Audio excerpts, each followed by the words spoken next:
People involved in the scene had no reason to trust me with this story, and I think it speaks to them, their openness to this day, that they did. You know, I don't necessarily have the qualifications, say, an academic would have for doing something like this. And maybe that was for the better in their minds. I approached it in maybe a slightly different way. But yeah, really, it's an honor just to meet these people, to know their music, and to understand what they're leaving behind.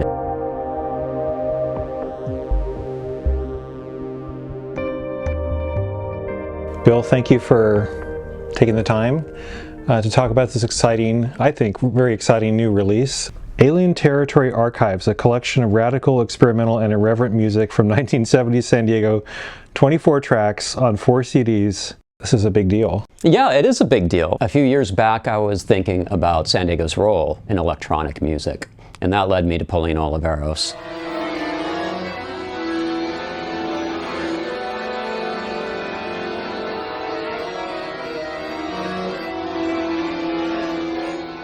Who, of course, was a pioneer of electronic music going back to the 60s. And I knew that she had lived here in San Diego for a time, and that she taught at UC San Diego. But at the time, I'd always had this impression, and I'm embarrassed to say it now, that she came through for a couple years and then got out, you know? So I started researching electronic music, and I started researching what Pauline Oliveros was up to while she was here. I thought maybe she'd done a couple pieces and I could dig them out and see what was going on. I discovered that Pauline Oliveros lived here for well over a decade, and of course she was integral to a community around her. It wasn't just her, as these things tend to be.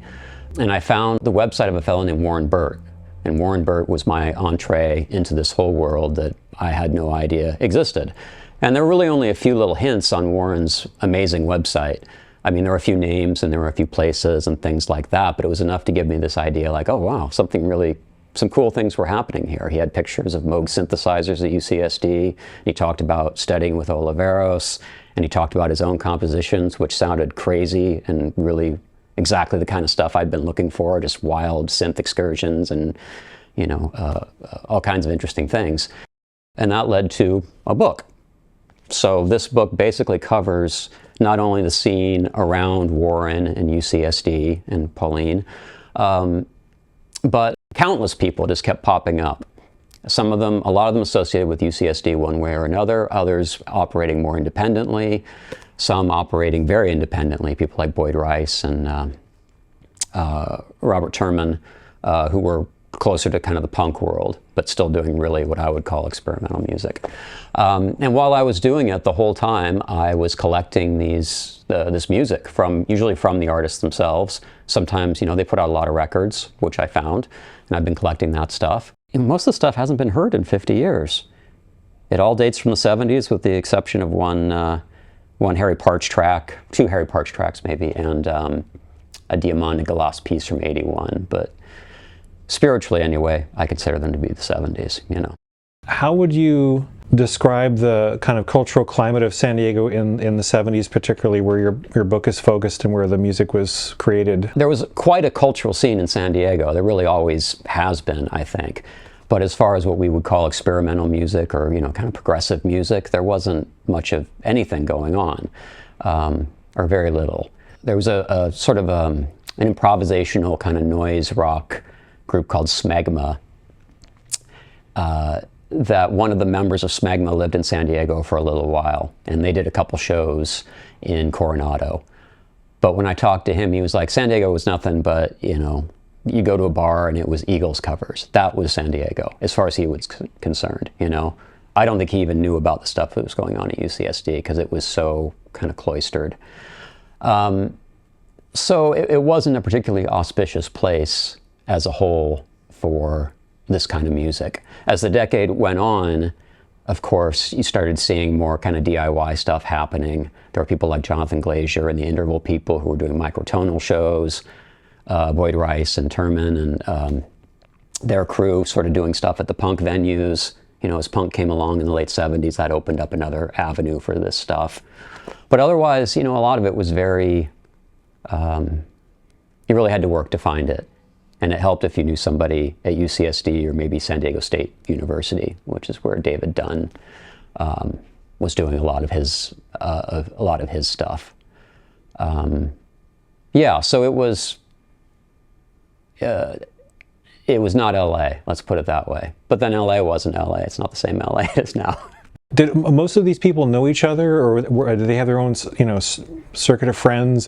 I would say, with barring some chronological differences, most of these people knew each other one way or another. They knew each other through UCSD or through other avenues. They didn't necessarily, doesn't mean they always saw eye to eye on how music was to be made. Doesn't mean they necessarily, I think most of them liked each other to some degree, but it doesn't mean everybody liked each other, I'm sure. But it's the classic kind of small town thing. It's also the classic small scene thing, which is that you band together. Even with all that UCSD money that was floating around, you still had to kind of band together with people and make something happen. So it makes these kind of strange bedfellows, but it makes for some interesting context, some interesting collisions of style and things like that. And you find, it was always surprising to me, like somebody like Kenneth Gaburo, who's very obscure these days, and a fascinating character.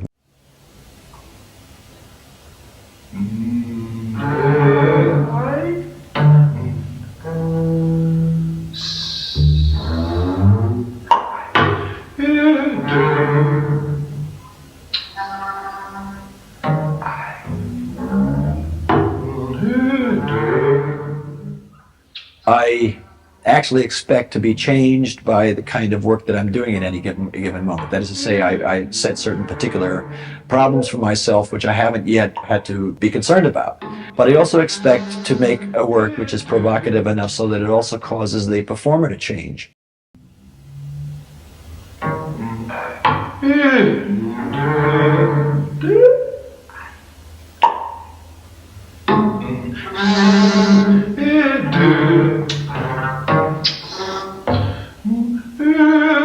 One of the most interesting people to me in the book, although it seems like not everybody shares that opinion. I prize him because he's so difficult, but Kenneth Gaburo's music sounds nothing like Diamanda Galás, but I found that Diamanda Galás took a handful of lessons from Gaburo, and she found Gaburo so frustrating that she got into a car accident, if I recall the story correctly. She was so mad after one of the lessons, but it was a good mad because he was pushing her.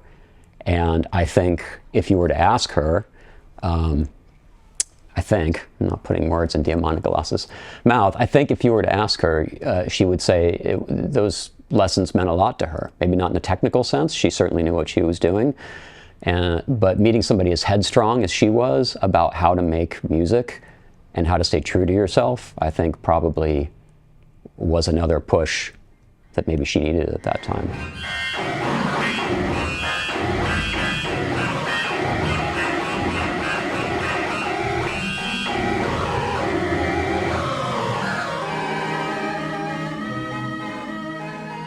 So yeah, you end up with some really interesting friendships and really interesting ships passing the night, however briefly. So one thing that strikes me is, in looking at the collection, is that it seems that everyone was conscious of and active in documenting their own work. I mean, that's absolutely true. It's kind of remarkable because, especially at the time, the ethos of improvisational and experimental music, John Cage famously hated records, or he claimed to hate records. There was this idea that you really couldn't reproduce this stuff on a piece of vinyl that would then have any sort of marketability and then convey the experience properly at home on a turntable. But I think a lot of these people thought of their work to some degree as a body of work and a work in progress, maybe, a collective work in progress. And so they were constantly recording themselves or recording each other, sometimes in very high fidelity in proper studios and things like that. Sometimes it's a little more crude. But there's a remarkable archive of this stuff. It ranged from people in their houses using, 4-track recorders, like Robert Terman did a lot of that, and he used tape loops and things like that. Somebody like Warren Bird or, Kenneth Gaburo, they would hole up in a little studio and do these long electronic pieces, things like that, just on their own, I think. Other times, somebody like David Dunn, maybe the most interesting recording circumstances. He would go out to the desert and record these pieces on site in the desert with sometimes dozens of people. Yeah, remarkable. And so you get everything from field recordings to, pretty polished studio pieces, I should say. As you know, of course, being a filmmaker as well, that when you go through archives, you're lucky sometimes just to find gems. Yeah. Because oftentimes things are not documented. Yeah. No, it's you just don't know what you're getting into. And when I started this, I really was assuming I would have very little. There were a handful of pieces that were actually issued commercially at the time, but they were often by people. They're often on anthologies, compilations that are very obscure now. Or it was something like there was an Icelandic composer named Thorkel Sigurbjörnsson who recorded a piece called La Jolla Good Friday.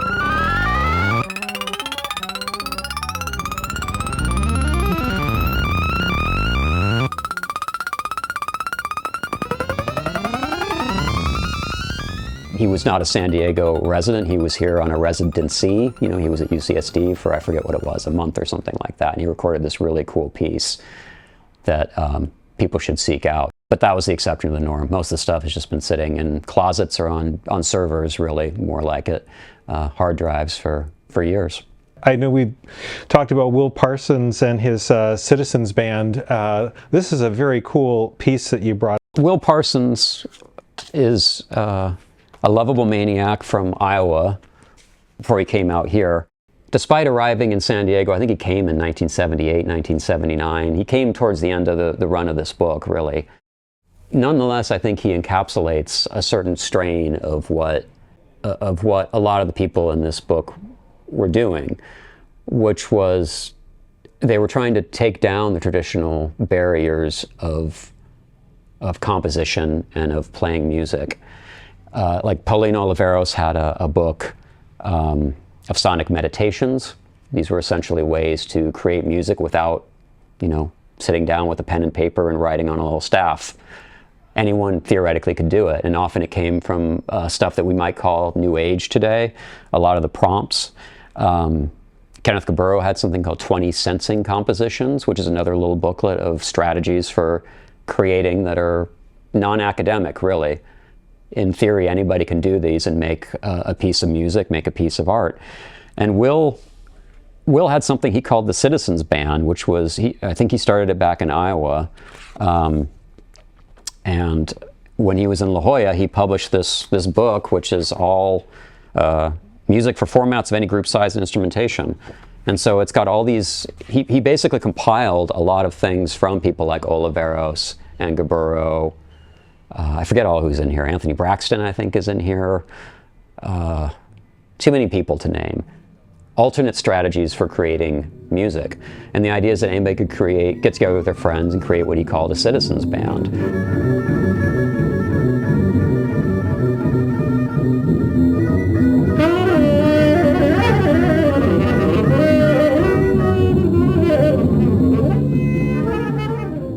It was a democratic way of making music. Anybody could do it, and you'd go through your list of things. You had preliminaries, you had tuning, you had tunes, social structures, musical structures, mindsets, space structures. You pull one of these things out, and there's basically a prompt or a lesson or a philosophical koan of how to make a piece of music. And like some of these people, not all of them, Will was very genre agnostic. He played in bar bands, he played in blues bands, he did weird electronic music. He played with Harry Partch at one point, back in Partch's early days in Illinois. Will got around, and he's to this day, extremely open-minded about music. And so something like this is just really precious, I think, and really, I think it speaks to the spirit maybe of the 70s in San Diego at that time, just this idea that anybody could do this. And to some degree, results be damned. It was really more about the action of doing it. Eventually you might get to something great. If not, that's fine too. You just make it. Not everything has to be a masterpiece. Yeah, so I wish somebody should put this out again. I mean, this is David Dunn's. This was issued on Nya Records. So David actually put this out, I think, in the early 80s, mid 80s. Music, Language, and Environment, Environmental Sound Works, 1985 to 1973. That gives you something, the idea of the way David thinks, I think, the reverse chronology there. But this was reissued by Nya in a wonderful package with excerpts, with really great liner notes from Warren Burt, who was David's pal, and they were in a couple groups together. They were in Fatty Acid, which is a sort of a piss take on classical music, basically. And then they were in the YCMA, which is a more serious, along with Ron Raboy, a contemporary experimental electronic group, I guess you could call them. But David did these pieces where he'd go out to the desert and create these pieces that were almost like rituals.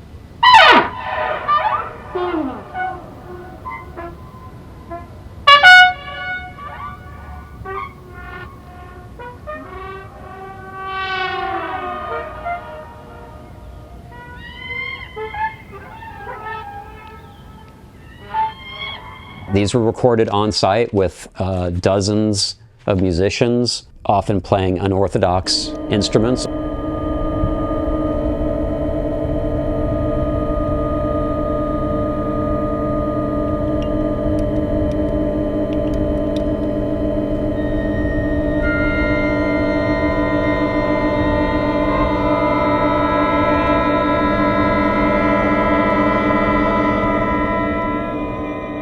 They're really fascinating. I don't know, on the anthology, he contributed a couple pieces that he'd never put out because he thought they were too extreme. Like the one in particular, Arroyo, was made out in the desert, and it's essentially a noise track from 1975. I mean, it sounds like industrial noise, but it's really the sound of a windstorm, essentially, that destroyed his microphone.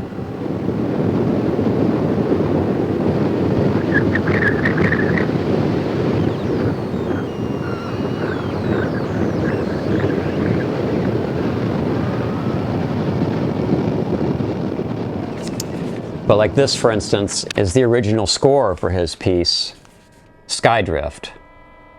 So when he went out to the desert with dozens of people to record this wild piece of music, this is what they were playing off of. They weren't improvising exactly, they were playing off a graphic score. And you can see pictures in the book, which was published by Kenneth Gaburo's Lingua Press, and is long out of print. But you can see pictures in the book where these people have these clipped, for instance, their trombone, or maybe they have a portion of it, I can't recall. So this is again an alternate strategy for creating music. And on first glance, it's a little bit daunting, but it's a system of itself that I think once you figure out what he's doing, it's probably fairly intuitive, fairly simple. I don't know, I didn't play it. But it gives you an idea of the kind of stuff he was doing out there.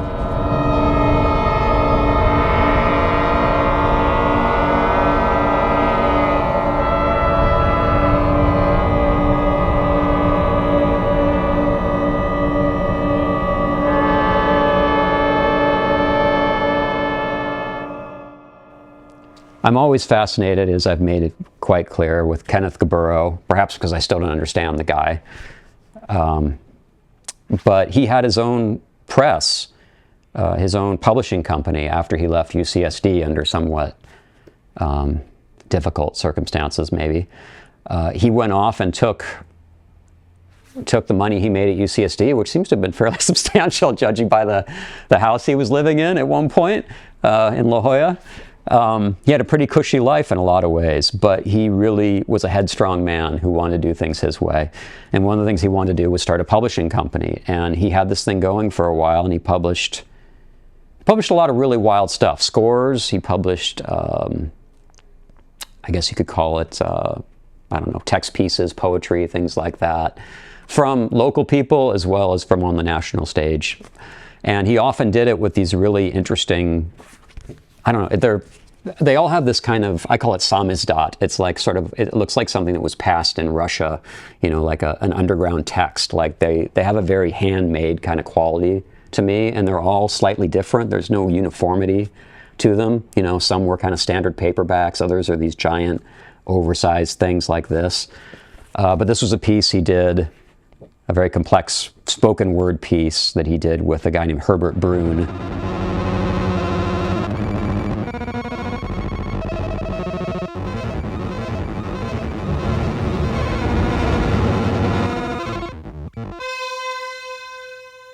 Another sort of extreme experimental artist. But this is where part of the title of my book and the anthology comes from. It's about Kenneth Gaburo's part of this collaboration is a text piece called The Beauty of Irrelevant Music.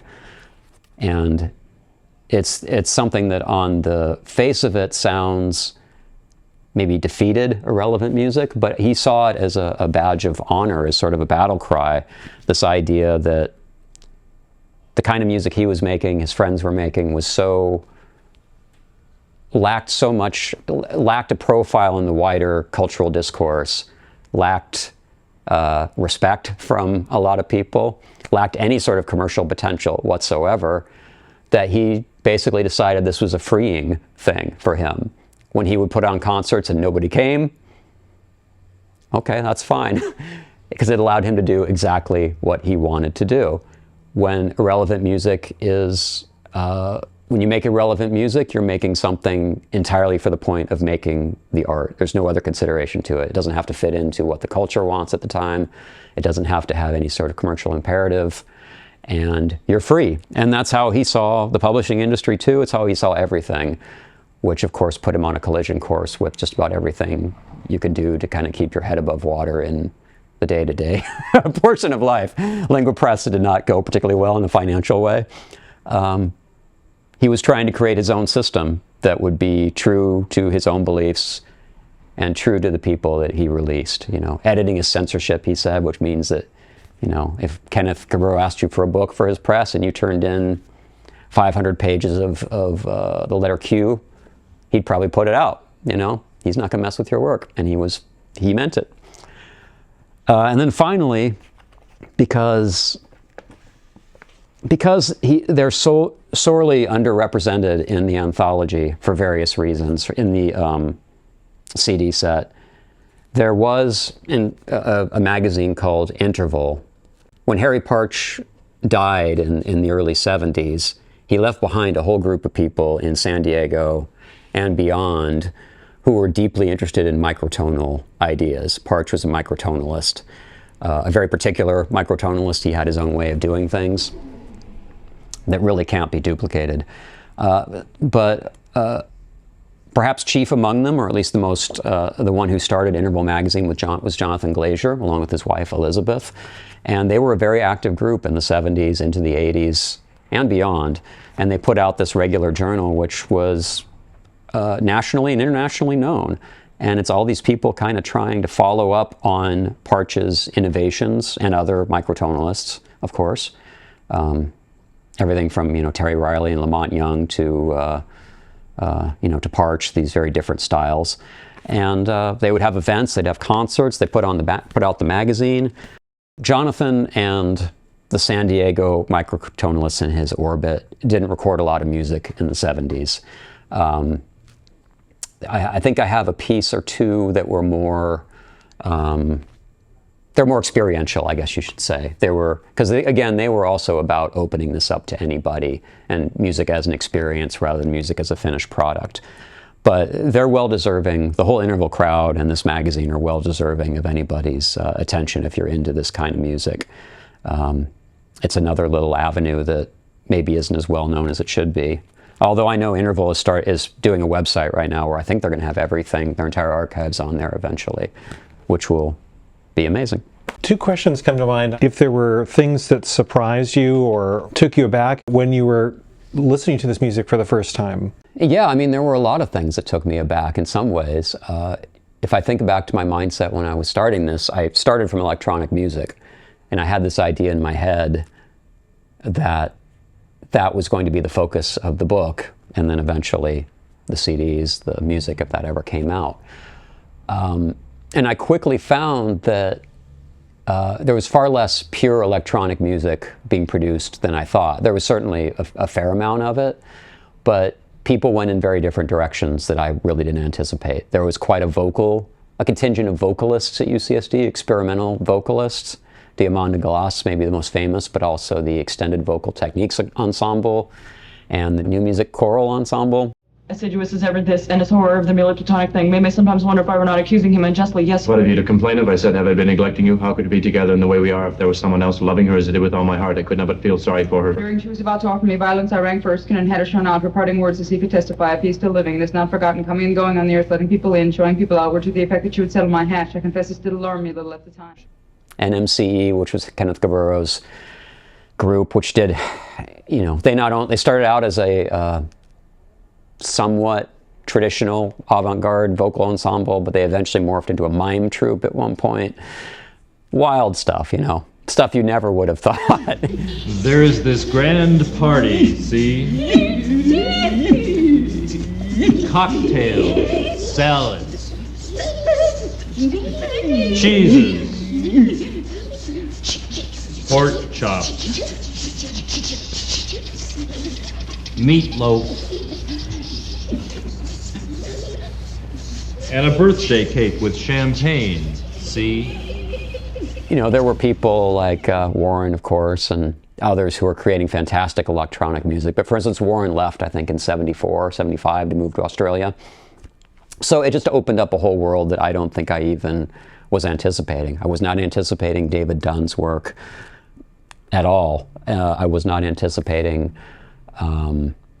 somebody like Kenneth Gaburo, who, as I've mentioned, is just sort of indescribable, his work. It always takes you by surprise. I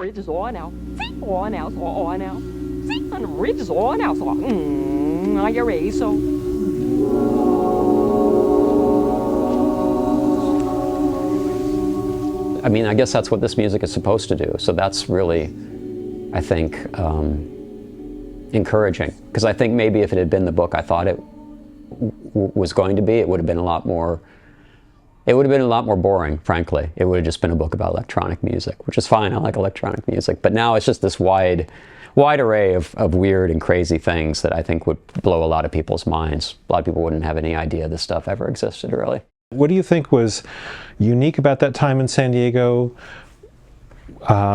Maybe what we've gained or lost? There's always special times in every city. I mean, I think the 70s in general, but especially in San Diego, was a transitional time, looking back on it. And I think transitional times are always interesting, at least for me. I like when things are maybe not quite so settled. People are figuring things out.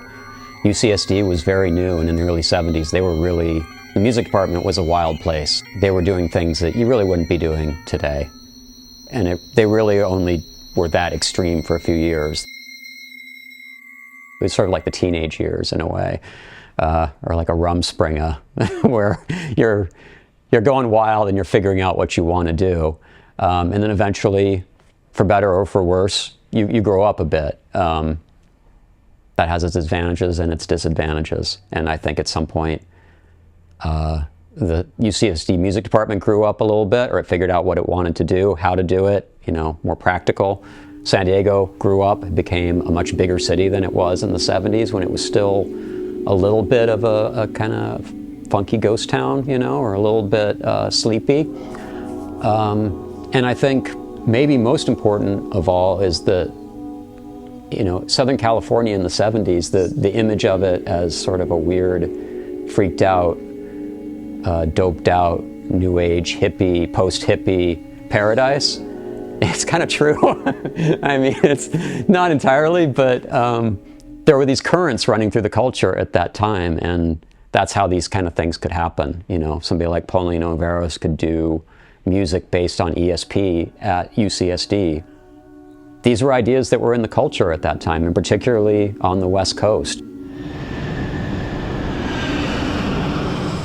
When people moved out here from the West Coast or the Midwest, there was this idea that you could kind of let your hair down and start anew. You didn't have all these kind of traditions that you would have back in New York or Boston, and less of the commercial strictures. You know, being in New York, there's always this kind of competition, I think, to some degree amongst artists to get the latest grant or to get into this museum.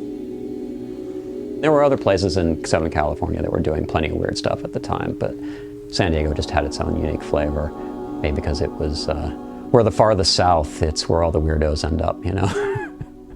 When you shake things up and pour them out, we all go down to the bottom.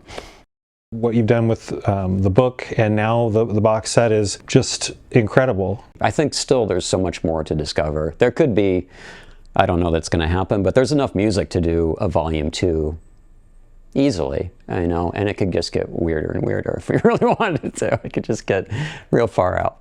Congratulations on the box set. People can place orders or listen to the digital. Yeah, you can go on Bandcamp, for instance. That's probably the most, if you want to get the digital, that's probably the most easiest and the most ethical, I think. They're good, seem like a good company, I hope. You can also order, Nya is in Ireland, but they do have distribution in the United States.